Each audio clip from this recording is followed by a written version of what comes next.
The topic is the role of religion in public life. And of course, we're talking to the professor at Vanderbilt University, Dr. Baldwin. And of course, Dr. Baldwin, let me sort of pick up where we left off the last time. You were talking about the so-called mega churches, and you were making some distinctions between. Go on. The mega church phenomenon, as I indicated, is a very recent phenomenon, and they're very interested in putting religion to the service of public policy matters, and of course emphasizing the importance of religion in the public arena. I think we need to make some distinctions between the way Dr. King related religious convictions to public life and public policy matters, and the way mega churches are doing the same thing today. Dr. King, interestingly enough, respected the boundaries that separate church and state. And I think we don't see a lot of that today with many of the mega churches and many on the religious right. I think there's a tendency to transcend those boundaries, not to transcend those boundaries, or to, they're not so clearly marked.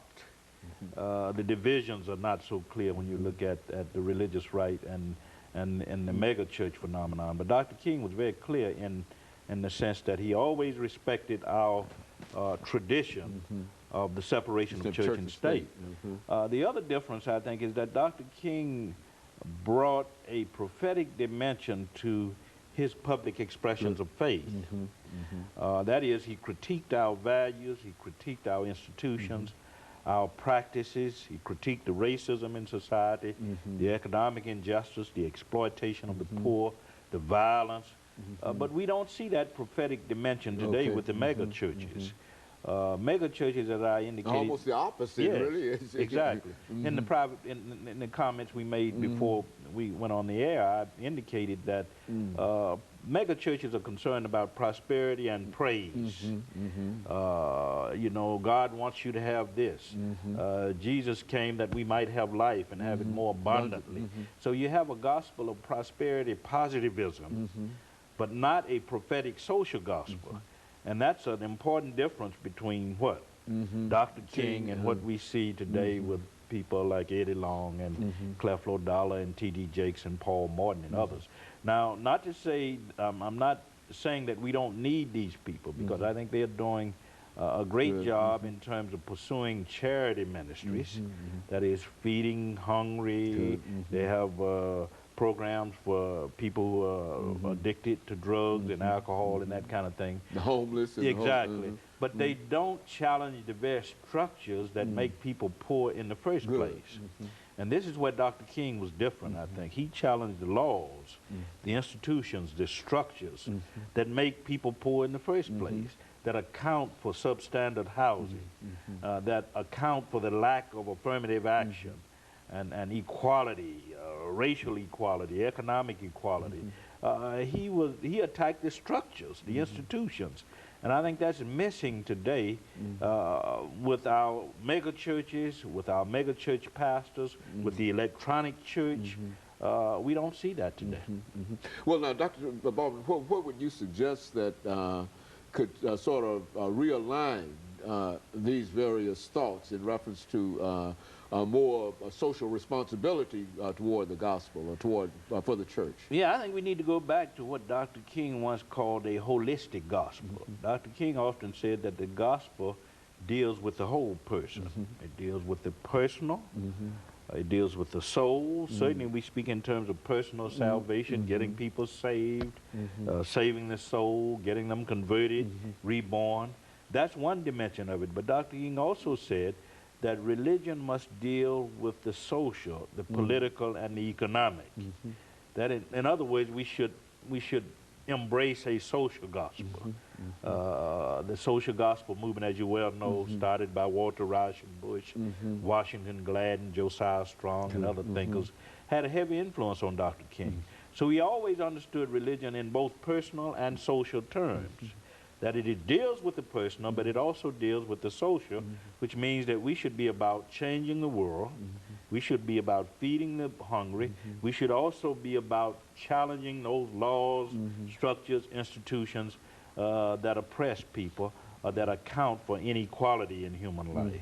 Dr. Baldwin, you know, since you're associated with one of the great divinity schools at Vanderbilt University, et cetera, let's look at some of the things that are being done in various divinity schools, not only at your institution, but across the nation in terms of the kind of information that you receive and et cetera. Do you find that there's much effort on the part of those individuals who are responsible for these divinity schools in terms of talking about the king kind of social gospel or the other kind of gospel? Unfortunately, we don't see enough of that. There is some of it, of course, in our more liberal seminaries, not in the more conservative seminaries where the emphasis, of course, is on issues like prosperity and praise and strict biblicism, fundamentalist Christianity. We don't see enough of that, and I think that's part of our problem. We need to revive what Dr. King was about. Go back to this idea of a social gospel that challenges structures, institutions, unjust structures, institutions, laws in society, and that are interested in creating a world that is what? In which poor people can realize their dreams, a world in which people are fed, where people are fed housing, and they have medical care, and there's no war and that kind of thing. I don't think we're pushing those kinds of issues enough, unfortunately, in the divinity schools and seminaries of this country. I mentioned to you earlier a 3-volume work that that is developing out of the Morehouse School of Religion now on the black church and public policy issues. And what we are looking at, of course, is the public policy activism of black churches. And we are talking about these same kinds of issues. What role should the church and religion play in addressing issues such as social welfare, such as health care, housing, women's rights, racism, issues of diversity? I think, and reparations. We need to understand that that if we're going to be what Dr. King called the chief moral guardian of society, if the church is going to assume that role, we got to be concerned about these kinds of issues. You know, soon we'll have an individual who will come to us to talk about this whole issue of AIDS again. Now, I think one of the real problems that we've often talked about on this show is the lack of any involvement of the church dealing with this as one of the crucial health items of the AIDS crisis. With the AIDS crisis. Yes, and, yes. What would you suggest over the last 2 minutes that we have here? I think it's a golden opportunity for not just the black church, but for churches in general in this society to get involved.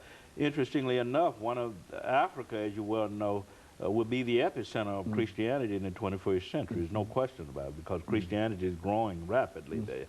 And I think it's a good opportunity for our churches in this society to make connections with African churches and churches in Asia, which are growing rapidly, to address this crisis of HIV/AIDS. We're not doing enough in that regard. And I think part of it is because of the kind of interpretation, or the kinds of interpretations that churches have placed on this crisis.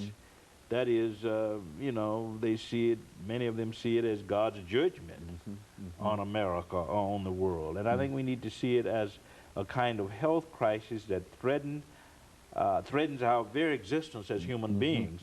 And churches should be able, particularly the mega churches, to put their resources, their personnel to the service of dealing with this kind of crisis.